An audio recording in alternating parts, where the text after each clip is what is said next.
সকালবেলাটা শুরু হয়ে যায় আমার এইভাবেই, আমার হাজব্যান্ডকে চা দিয়ে, তারপর আমি আমার জন্য দুধ চা করে খেয়ে নিয়ে তারপর এখানে সবজি কাটছিলাম আর স্যালাড কেটে নিলাম। তারপর সবজি কেটে রান্নাও চাপিয়ে দিয়েছি, আর রান্না বান্না করে তারপর একটু স্নান খাওয়া দাওয়া করে একটু রেস্ট করে তারপর রেডি হচ্ছিলাম এখানে বেরোবো বলে।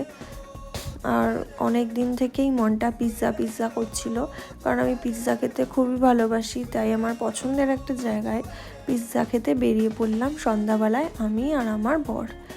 আর চলেও আসলাম ডমিনোসে পিৎজা খেতে।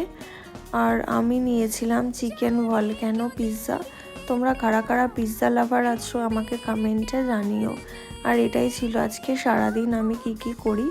আর এরপর পিৎজা খেয়ে আমি বাড়ি চলে আসি আবার ফ্ল্যাটে। তো তোমরা আমার ব্লগ ভালো লাগলে আমার চ্যানেলটাকে সাবস্ক্রাইব করে দিও। রাধে রাধে।